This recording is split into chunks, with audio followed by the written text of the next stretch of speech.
Hi guys, you're welcome back to my channel, and it's your girl Adefemi Shimaski. So on today's video, I'm going to be showing you the behind the scenes of my YouTube videos, how I set up my YouTube videos. If you guys like to know more, come with me. This is like a spare room in my house, and usually I used to I put my camera in front of the window, which is like the best thing you're supposed to do, the best advice. But recently because this bed is here now, so it's really difficult, and sometimes there's not enough space for me to put the light, so hence why I've decided to maximize this space. I've seen some of my previous videos. If I'm not using this, I would be using like an artificial backdrop, but then got a shoe rack there, and for some reason it just doesn't seem to align.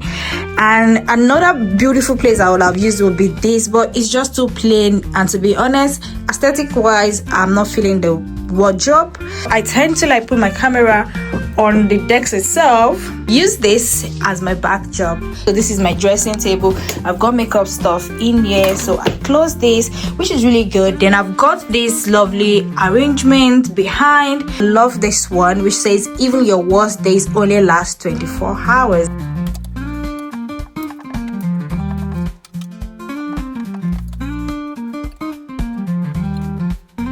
I also got a teleprompter recently. I like to just stick to my script so I don't forget anything that I want to say, and so that's why I got this teleprompter, because I'm trying to work hard to improve my YouTube channel this year. And one thing I want to do is not start blabbling. As you can see, I have so many things I want to say, but then to put them into words is sometimes hard for me. And so if you're somebody like that, scripting is something you want to look into, and hence why I got this teleprompter. The product is called Pronstall. Got different lens cover for you to attach your camera into the prompter itself. You'll be filming directly through the lens of the prompter. So why they've done this is to give you that natural effect as possible, and to make it easy so it doesn't seem like you're reading from something. And I've tried this and I feel like it's really good. We're going to be wiping the screen of the prompter clean, so our lens is as clean as possible when we're filming. You have like a minimal studio space and you want to make it look as good as possible. I think this process will be good for you. And again, another thing I would say is so you're not limited. Don't think because you don't have a great space, work with what you've got. Just make it as aesthetically pleasing as possible. What is much more important is what the message you're passing across. For now, this is what I'm going to be working with, and with time I'll still look at better ways of which I could upgrade my setup and make it look much more beautiful. The only reason why I'm a bit laid back about really investing in decor is just because this is not my house, I'm renting, and you're not allowed to put things on the wall, because if you put things on a particular side of the wall, you can't just feel it when you're leaving. You have to paint the whole wall, so which is very, very hectic. Our previous house, my husband spent days trying to paint the whole wall. Thing I've seen so far is that it really blocks the light. So if you can see now, the light is really dark on it compared to when the camera it's on its own. I'm going to be using my phone as my teleprompter. So one of the things I had to do was download this app, Desk View. I had so many caption teleprompter apps that I downloaded, Big View, what else did I, teleprompter, elegant, whatever, but none of them worked with this particular teleprompter except this Desk View. So all you need to do is create subtitles. To ask you new text or local imports. So I'm going to do new text because you need to create a title.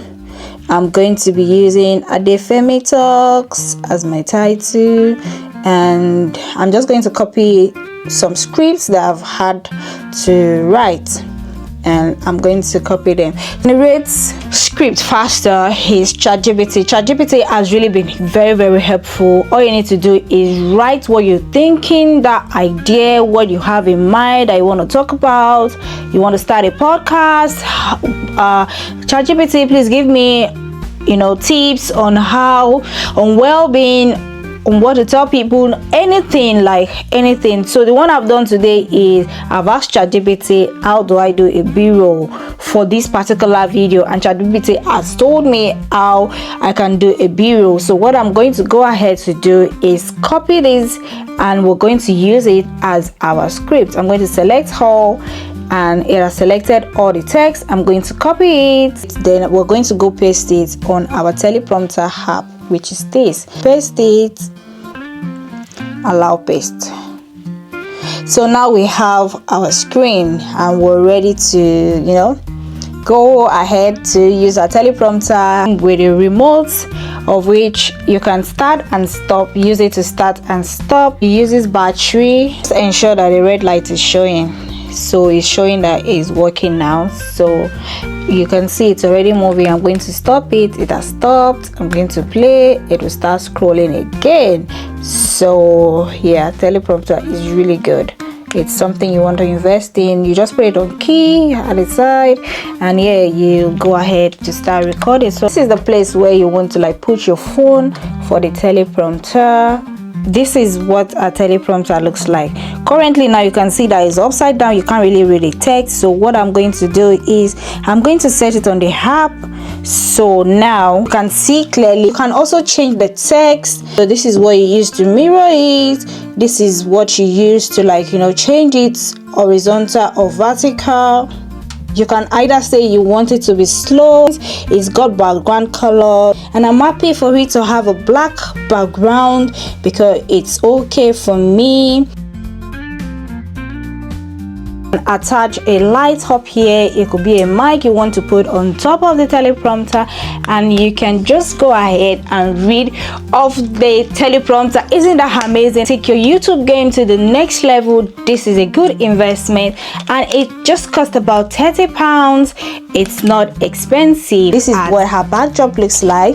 So I always have the door behind me, and that TV stays there. So the Osmo Pocket 3 has a very, very nice wide angle compared to the Sony ZV-1. So with the Sony ZV-1, all those down background would really not show. So this is from the viewfinder of the Sony ZV-1. You can see that all that is showing is just going to be me. I use the Boya Mic for my videos when I'm filming with my Sony ZV-1, or I use this rodeo mic that came with my previous Canon camera. Let me know in the comment section what you guys think I could do better. This is my setup, and this is the behind the scenes of my videos. Please do well to like this video. Please do well to share with your friends. Do well to subscribe to this channel if you're not a returning subscriber. And we are going to keep doing videos in 2025.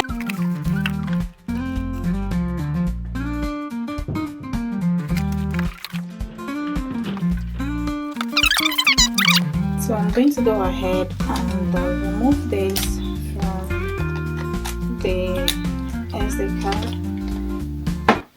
So if you've not checked out my videos, check it out. Check the DJI video review I did, how easy it is for you to collect your videos from your DJI Osmo Pocket directly to your laptop or your iPad.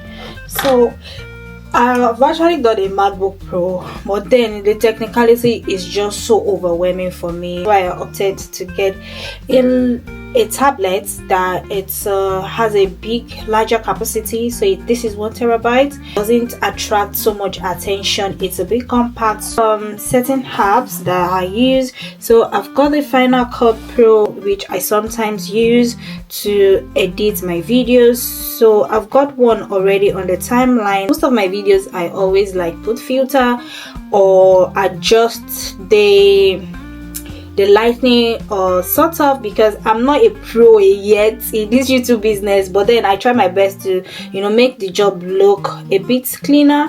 So I will show you guys this one. So when I'm editing this one, I found this Final Cut Pro on the tablet a bit problematic. I move it to edit because it's faster and easier for me. For you to get Final Cut Pro on your tablet, it costs about £49. Nice features. It's got effects, it's got transition, it's got titles, it's got graphics and generators. It also has soundtracks, which is really nice.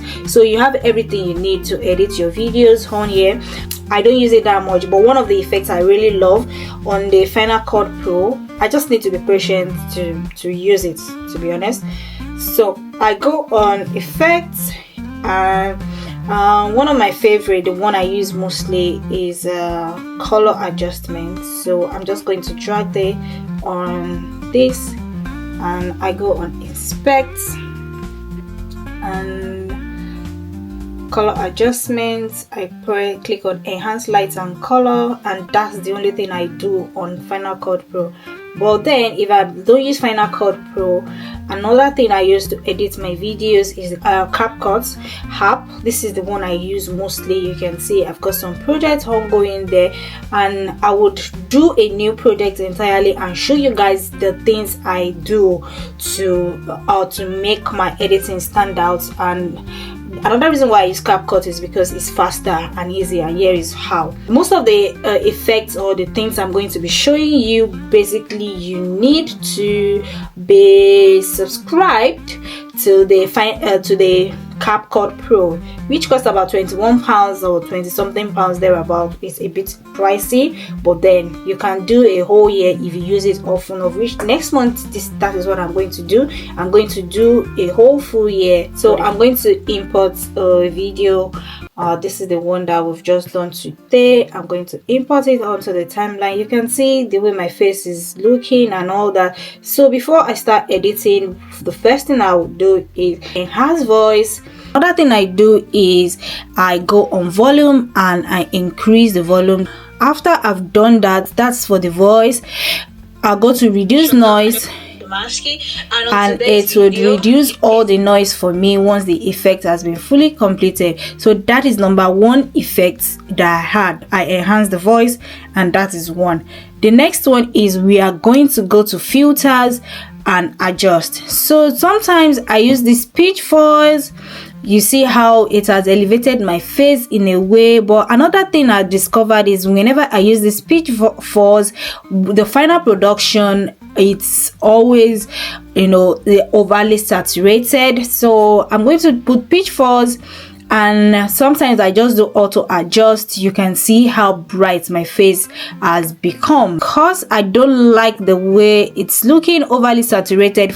For you to confirm if your effect or your filter is nice, I go on full screen, because this is what people are, this is the final thing people are going to watch. This is how it's going to look like. If you like it the way it is, fine. If not, you go back and reduce what you've done. So adjust, and I'm going to still leave it on pitch force, but then I'll remove the auto adjust and see how it looks like. If it's better, I think it's a bit okay. Skin color is just bringing it out, but then without makeup. So if I'm happy with the way it's looking, then I leave it like that. If I'm not happy, I still go ahead and adjust, either remove it or put clear, see which one is better. Just play with the filter and see which one works for what you have. Always go on the full screen to check that whatever it is you've applied is looking natural. I think I'll leave it on clear. It looks all right. Auto adjust if you want. You can do this individually if you don't want to auto adjust, because sometimes auto adjust will just make your work very bad. So I will just leave it on the filter clear. So once we are done with the filter, we're happy with the way it's looking. You don't have to do this. Why I do this is just to boost the effects on my face, or to just make it have some quality. But trust me, if I change my camera today, I don't think I will do that. Or if I'm able to set my lighting properly, I think why I'm trying to use filter is because I've not still mastered the act of adjusting my light to look decent enough. So if I'm able to get that done, I don't think I will need filter, but you don't have to use filter. So I'm happy with the way it's looking. Another way you could also define your look is you could also go on background, and you could you could remove the background and insert your own background if you want. If you want me to show you how to do that, I will. But after I've done the filter, I'm happy with the way it's looking. Another thing I do sometimes is I go on relight and I just play with, mostly I use this blue light backlight, and if you finish applying, you will see how it's going to like define behind my backdrop. My background is going to define it. And you can also like go on here and see the way where you want it, light 1, light 2, how you want it to be pointing, what direction you want it to point. You won't really see it now, the beauty now, until it's completed. Or you can go on both. It will relight both you and the backdrop, or you can just say relight just the background alone and it's just relight just behind you. So that's another feature I use when I'm editing using the CapCut app. After I've done that, I'm happy. Sometimes you want to allow the relight to finish doing its job before you now go ahead. The light feature might not complete and I might end up having to like delete it off, because it might not complete till I'll finish editing the video. So it's that slow. And so I go on eye contact sometimes, because we were using our teleprompter just to give it that natural effect. Sometimes I go on eye contact and I just click eye contact and it's going to apply to everything, of which just to ensure that our eyes are in contact with the viewers and it looks as natural as possible. So those are the effects I put into place when I'm editing. And another thing I had is that I love to use mostly in terms of effects is I go on here and I had video effects. I go on lens and I use zoom lens most of the time. You see what it's doing. It go back and forth. You can either use it like this, it will apply zoom lens to everything, or you can just click away from here, apply this, go on the zoom lens. So you can also adjust it here. So you see the way it's all over the place. I'll just adjust it so the range is a bit lower when it comes forward. And if you go back on the timeline, it has applied just to a certain segment, so which means when people are watching, it will just be from year to year that it will zoom forward. Other effect I also love to use under the video effect is you go to lens and this is mirror. That just means it will switch your background from another angle. So this is the angle that we shot from, so mirror will switch it to another angle. And on to the next thing that we would apply on our video while I'm editing is this feature, which is called transcript. It's going to transcribe the whole video for us, and that is what we want. So it will make our job easy. It has transcribed the video, and now this is what we've got. It has brought out, it has filtered some of the words that maybe when you say it will filter everything out and it will ask you to delete them. So what I go ahead to do is I delete. It has found 155 words that are like not related to the video, or that it doesn't make sense. It's going to delete it for me, and it's deleted. So now it will tell you if you want captions on your video or if you don't want captions. I will go ahead to say I want captions, because when I'm editing, it makes it easier for me to see where I can edit this video without hearing the sounds, because I'll just use the captions to edit them. So I'm happy with what I've seen so far. I'll go ahead to press done. You can also click on the highlight function and highlight the words or the caption that has been generated, and once you're done, you're happy, you'll see it will highlight some of the words for you that has edited the video for us. So all you need to do is just go ahead to edit it. So it has broken your video down into segments, which makes it easy for you to edit. So instead of you editing for like 5 hours, 10 hours, this has simplified it for you, and you just take less time to edit because it has already edited for you. And if you see the backdrop that I was telling you about, you can see that behind us we now have more light. That is what relighting does. Before I export it, I also go on audio. That's the last part I do. I go on audio and I choose a very lovely sound that I like, and I just add it. I add it and I reduce the volume to ensure that it's not too loud. and covering my voice. I reduce it to like 10, mostly 10, 20, depending on how loud the audio is. Once that is done, I will then, you know, duplicate this and lay it on all the videos. So I also like to have my name on the video. So what I do is I go on text and I type my YouTube channel's name. I have a favorite font I like to use, so I use this font, Clop, and I'm going to drag it. It's good you go on full screen and see how it's looking, because how it's looking on full screen is what will show on people's TV, and you want it to be at least decent and good. I'm going to lasting text. If you can see that lasting text been laid on all the videos alongside our sound. Now we're ready to export, and I go ahead to ensure it's still on 4K, then I export. You shot this video at 4K, so what I always do is I always try to remember to go on AI Ultra HD, adjust the resolution to 4K. That feature that is not showing currently is optical flow, of which I also click optical flow. I hope you enjoyed this video. I will see you guys in the next video. If you found this video helpful or you've taken anything away from it, especially if you have a compact space and you're really struggling with, you know, making it look good, do well to like this video, do well to click on the subscribe button, and I'll catch you guys in the next one. Bye for now, and thanks for watching.